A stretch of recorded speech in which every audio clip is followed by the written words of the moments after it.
Rob's Arcade, Rob's Arcade, where the games get played and the games get saved so they can be played on another day. Rob's Arcade. All right, welcome back everybody to Rob's Arcade. I'm your host Rob French, as always, and it is it's Thursday, so it's time for the Midweek Breakdown yesterday. If you don't know what's been going on, you're not a subscriber, you need to hit that subscribe button so you're not missing any information as well as any of my videos. But my mother-in-law has been in town this past week, so just doing anything for YouTube, whether it's with video games or just kind of hanging out with you guys here, it's awkward, it's weird. I compared it to another video, like your kid playing in your room with your toys and your mom walks in and you're just like, oh, leave me alone, get out of here. I don't want you to hear. If you want to hear what I'm doing, go and watch the video later, subscribe, like, and comment down below. That's my opinion. So just kind of feel a little awkward bobbing around the house doing YouTube videos while I have company. And then also, we're doing things, we're going out to eat, heading to Disney and just comic shops and different things. So you don't really have a whole lot of time to just kind of sit down and hang out and do like different YouTube videos and stuff. So coming to you guys a day late, a dollar short, but you know what they say, it's better late than pregnant. I know that's not the correct saying, but thank you R4, my good host, always hanging out with me. And if you are new to the channel, again, you need to subscribe so you know what's going on here. But every Wednesday, typically, it's like I said, we're a day late here. I do a new comic book day.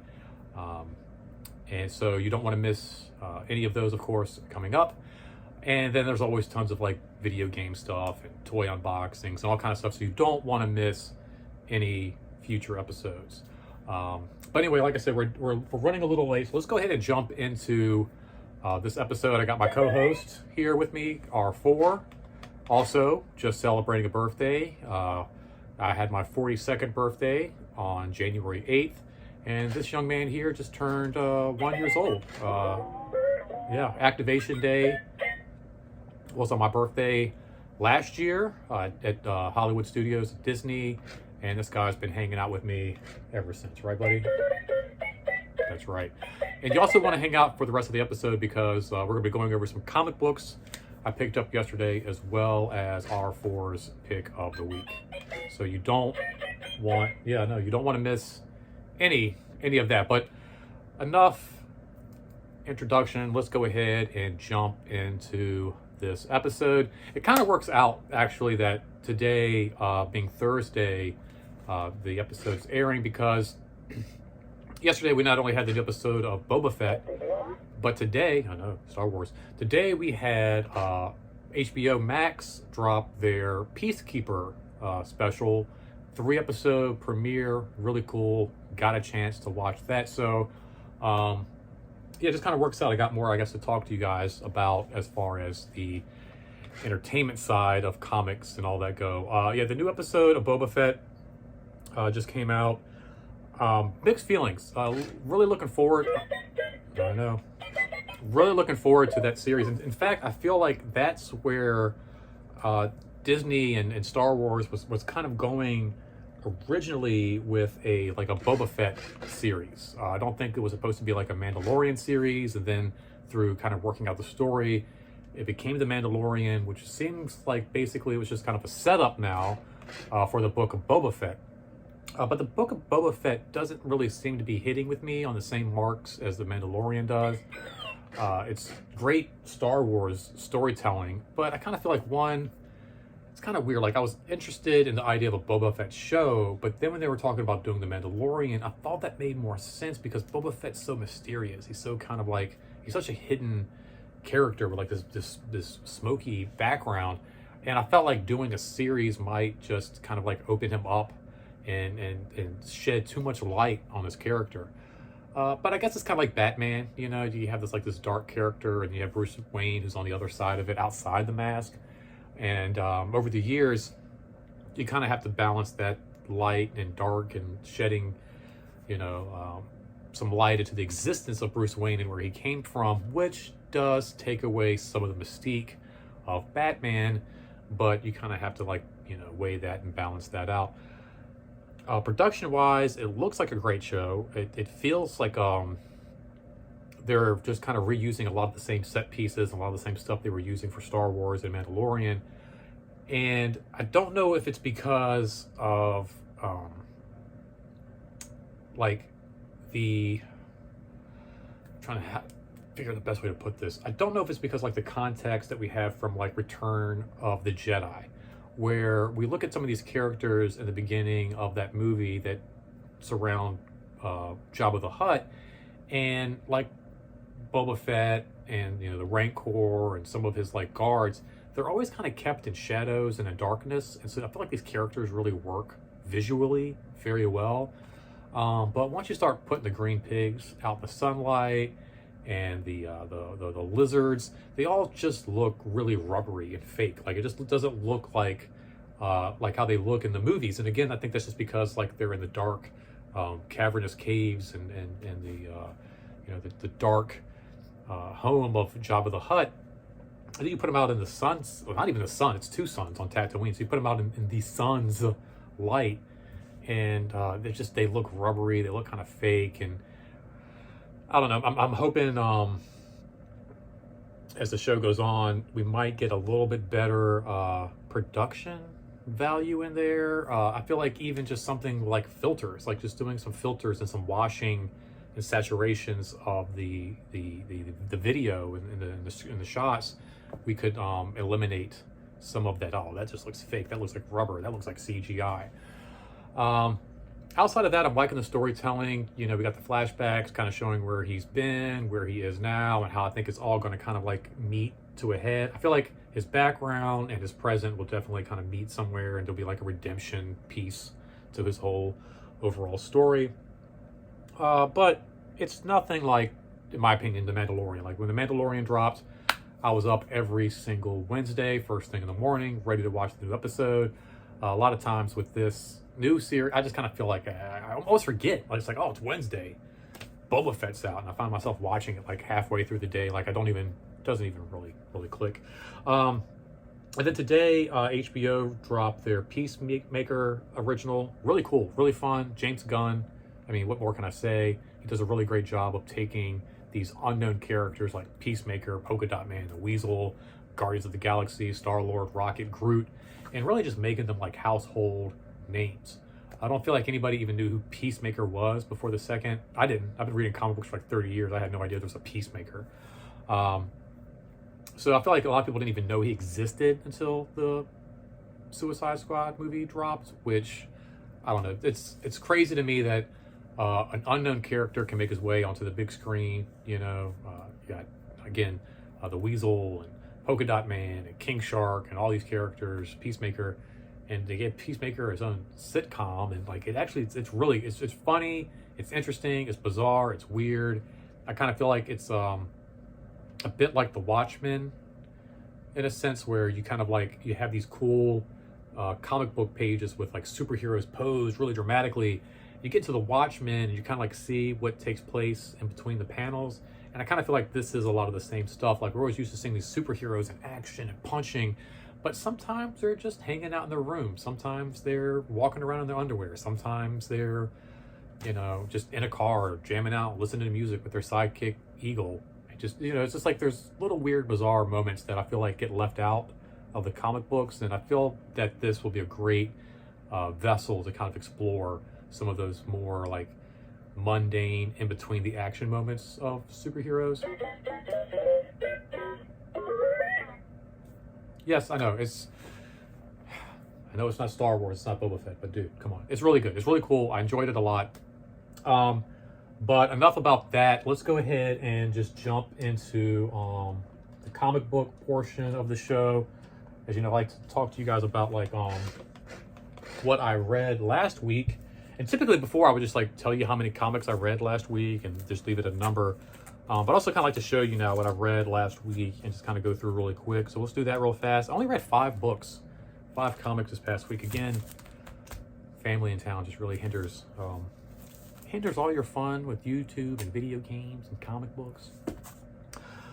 First up, we have the Detective Comics new story, The Tower of good and evil. It's all about his sidekicks here. Looks like Batman has gone off to investigate some crimes overseas, which is being showcased in the Batman title. And while he's away, his kids are cleaning up some of the shadows of the Arkham Asylum. And then we also have Spawn 325. Always a good read. Get back into some classic Spawn now that we have so many different titles out there now from the Spawn universe. Spider-Man, The Amazing Spider-Man. This was a really fun read. I want Peter Parker back in the book though. And of course, a oldie but a goodie, some Superman action, The Adventures of Superman 515. This is after he's back from the dead, and this is like a really cool, like kind of like one-shot little story that I just ran out of. I only bought 4 books last week, and once I ran out, I had to kind of dig through my collection. Speaking of comic books and comic book shops, you guys have to head over to the Comic Book Club on YouTube and check out their video. The Comic Book Club is where I get all my comics here in Tampa. Really great shop, really fun. Took my mother-in-law there yesterday. She got it. She was like, I see why you come here every week. The people are super nice. They're super friendly. Really cute store. A lot of cool stuff to look at. Tons of books, games, toys, like whatever you want. Back issues. It's a great place. So if you're ever in the Tampa area, if you're a Tampa resident, definitely head over to the Comic Book Club. And if you ever find yourself here in Brandon, Florida, and Tampa, definitely check them out. Hit me up. Leave me a comment. Let me know you're going. We can go together. I'll meet you there, like 5 minutes away. And I recommend checking out their YouTube channel as well. You can kind of see everything that like dropped this past week, or that, you know, on that Wednesday, and then you can kind of see what I pick up from them. I say this past week because it was yesterday, but typically I'll watch their stuff and then go to the comic shop. So anyway, I just recently become a subscriber there, and I save a lot of money now. And it's interesting too because I used to watch their videos to kind of see, all right, what books do I need to look out for this week? Now I just put their video on, I leave it running because I want them to get the view. I hit the like button, I comment, and I just leave my phone alone. I don't listen, I don't look at it. So when I go into the store and they hand me my books, it's like, oh, it's like a little surprise, like, oh, what did I get today? What did I get? Let me hear you. It's really cool, really fun. All right, I'm getting to it. He wants to like do his pick of the week. All right, so first up is Savage Dragon. This wasn't on my list of books to pull, but once I got in there and I saw this, I was like, ooh, love me some Savage Dragon. One of those books like Spawn. I've just been collecting it for years and years, and I've gotten myself back into it. Like one of those titles as a kid I never missed out on, and now anytime Savage Dragon pops up on the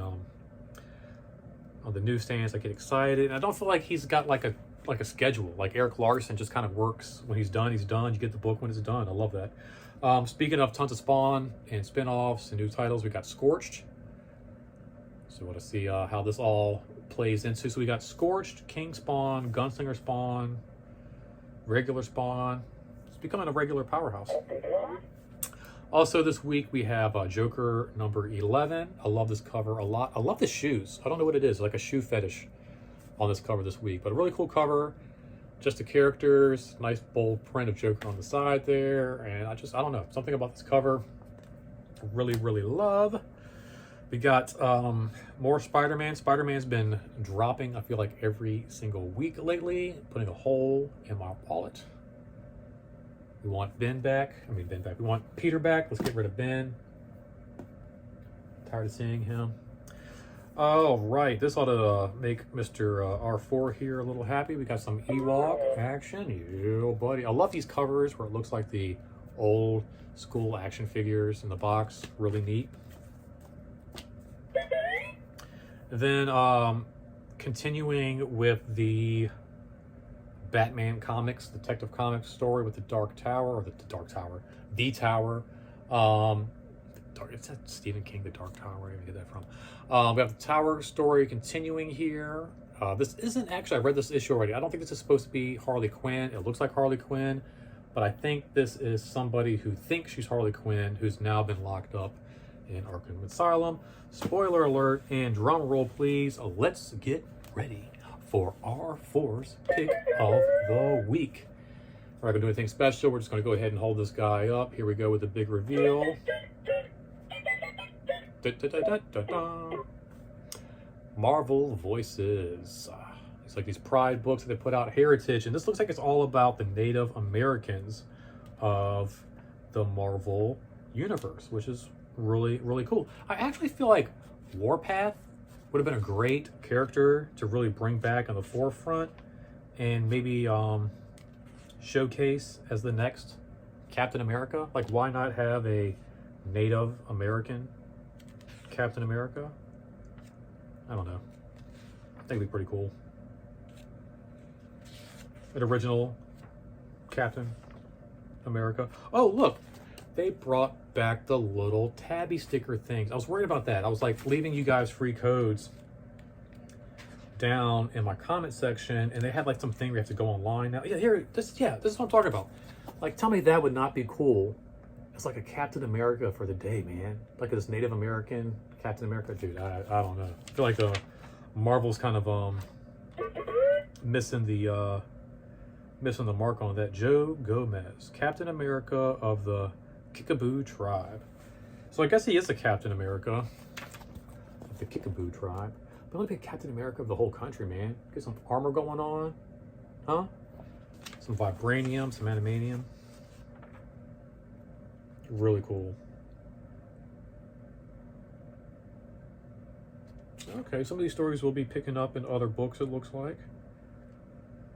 Very awesome. Very awesome. Yeah, I just love these books. Anytime, you know, they celebrate any kind of diversity over at Marvel and DC, whether it's their Pride or their Voices or Heritages or whatever the books that they put out. I just love them. I love them. I like it a lot. I like to celebrate diversity.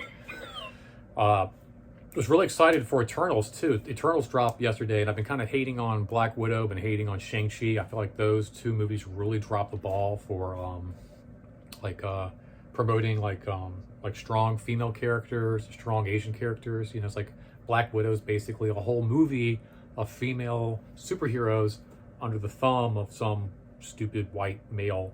And you look at Shang-Chi, and it's basically telling America that, hey, like, you know, even if you're from like this cool, huge, you know, dynasty over in Asia, if you come to America, you're basically just gonna be parking cars for a living, and you all know Kung Fu.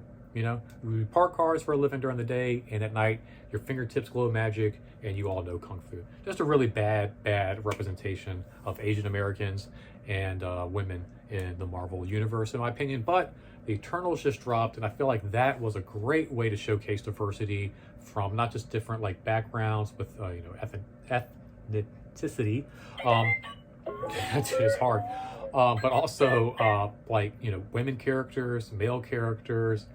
There was just a lot going on, like, you know, we had the straight, gays, and it was a lot happening in Eternals, and it was a really good movie and a great way to showcase diversity, I feel like, in the Marvel universe. So yeah, I'm definitely going to be looking forward to this, and I think R4 is definitely, he's lying. This is what he's looking forward to this week. Guys, I hope you are looking forward to this week, and I'll be looking forward to you guys next week. So make sure, like I said, you hit that subscribe button. You guys don't want to miss out on any more of these midweek breakdowns. Got New Game Friday tomorrow. Don't want to miss that, as well as my daily spins on GTA. Tons of Lego unboxings, toy unboxings, reviews, all kind of stuff. So guys, please don't miss out on a single moment. Hit that subscribe button. Make sure you like the video, comment down below, let me know how I'm doing. And until next time, very good. Until next time, this isn't, well, we messed it up, didn't we? This isn't goodbye. Remember, simply to be continued. And until next time, don't spend your quarter anywhere else. That's right, guys. Thank you so much for hanging out. We'll see you next time. Take care. Be good to each other. Remember, read some comics, man. Reading is like the best, biggest superpower you can have. It frees your imagination, opens you up to whole new worlds. So pick up a comic, pick up a book, and read, guys. See you next week. Take care.